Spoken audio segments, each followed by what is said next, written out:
ఓం గురుభ్యో నమః. అందరికీ నమస్కారం అండి. ఈరోజు వీడియోలో కాణిపాకం గురించి తెలుసుకుందాం. కాణిపాకం ఇక్కడ ఆడిన మాట తప్పితే గుంజిళ్ళు తప్పవంట. ఈ ఊరి చరిత్ర 1000 ఏళ్ల నాటిది. ఏది అనుకున్నా సరే ఇట్టే నెరవేరుతుంది అన్నది హిందువుల యొక్క నమ్మకం. అసలు ఈ కాణిపాకం ఎక్కడుంది? తిరుమలకు వెళ్ళినప్పుడు తప్పకుండా చాలామంది దర్శించుకునే వినాయకుడి దేవాలయం కాణిపాకం. ఈ వినాయకుడు రోజు రోజుకి పెరిగి భగవంతుని మహిమ ఎటువంటిదో చూపిస్తున్నాడు. మరి ఆ కాణిపాక వినాయకుని ఆలయ చరిత్ర నిజ నిజాలేంటో మనం తెలుసుకోవాలి కదా. తెలుసుకోవాలి, కానీ అంత వివరంగా అందరికీ తెలియదు. మరెందుకు ఆలస్యం? ఈ కాణిపాకం గురించి, ఈ వినాయకుడి గురించి ఈ వీడియోలో పూర్తిగా వివరంగా తెలుసుకుందాం. మన హిందువులందరూ ఎలాంటి శుభకార్యం చేయాలనుకున్నా మొదటిగా పూజించేది మన వినాయకుడిని. వినాయకుడిని పూజ చేస్తే శుభం కలుగుతుందని ప్రజలు నమ్మకం.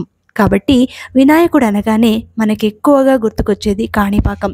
వినాయకుడు వెలిసిన పవిత్రమైన స్థలం అది. తెలుగు రాష్ట్రాలలో చాలా ప్రాముఖ్యం ఉన్న క్షేత్రాలలో కాణిపాకం కూడా ఒకటి. ఇక్కడ వినాయకుడిని ఎవరూ కూడా ప్రతిష్ఠించలేదు, తానే స్వయంగా వెలిశాడు. అందుకే కాణిపాకం వినాయకుడిని స్వయంభూ అంటారు. కాణిపాకంలో కొలువు తీరిన స్వామి వినాయకుడు.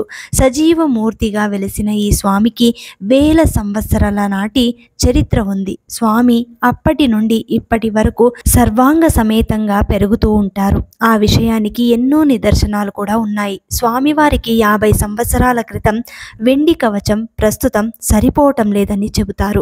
భక్తులను బ్రోచే స్వామిని వరసిద్ధి వినాయకునిగా భక్తులు వ్యవహరిస్తారు. స్వామివారి విగ్రహం నీటిలో కొద్దిగా మునిగి ఉంటుంది. ఎంత త్రవ్వినా స్వామివారి తుది మాత్రం కొనుగొనలేకపోయారు.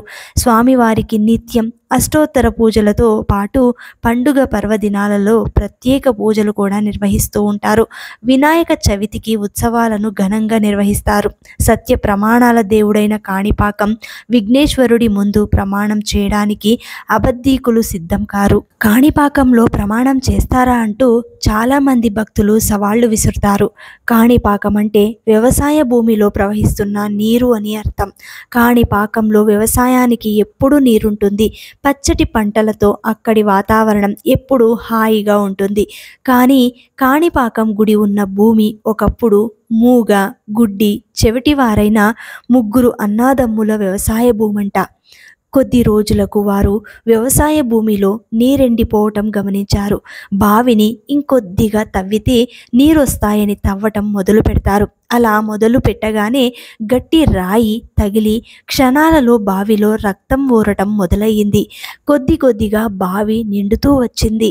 3 అన్నాదమ్ములు ఏమైందోనని గమనించగా వినాయకుని విగ్రహం కనిపించింది. విగ్రహాన్ని పూజించగా వారి యొక్క అవిటితనం పోయి మామూలు మనుషులుగా మారారు.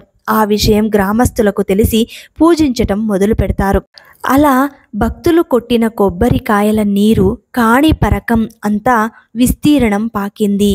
ఆ విధంగా దానితో ఆ స్థలానికి కాణిపరకం అనే తమిళ పేరొచ్చింది. అదే వాడుకలోకి వచ్చేటప్పటికి కాణిపాకంగా మారిపోయింది. ఈ ఆలయాన్ని 11వ శతాబ్దంలో చోళరాజులు నిర్మించారు. రోజు రోజుకి పరిణామం పెరగటం కాణిపాక విగ్రహ ప్రత్యేకత. ఇప్పటికీ విగ్రహం బయటపడిన బావిలోనే ఉంది. ఆ విధంగా మరో చెప్పుకోదగ్గ విశేషం ఏమిటంటే ఆ బావి నీరు ఎప్పటికీ ఎండిపోదు. అందుకే ఆ బావి నీటినే పరమ పవిత్రంగా భావించి భక్తులకు తీర్థంగా ఇస్తారు. ఇక్కడ మరో ప్రత్యేకమైన విషయం ఉంది. అదే కాణిపాక వినాయకునికి సత్యానికి మారు పేరు.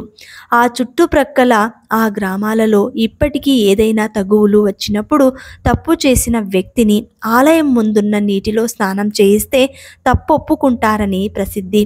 అలా చేయకుంటే వినాయకుడు వారిని శిక్షిస్తారని అక్కడ ప్రజలు నమ్మకం. ఇది ఆ కాణిపాకం ఆలయం యొక్క గొప్ప చరిత్ర. ఇది తెలుసుకున్న తర్వాత తెలియని వారందరికీ ఈ వీడియోని షేర్ చేయండి, లైక్ చేయండి. మళ్ళీ ఇంకొక మంచి కథతోటి మీ ముందుంటాను. అంతవరకు సెలవు. సర్వే జనా సుఖినో భవంతు. జై కాణిపాక వినాయక. జై జై కాణిపాక వినాయక.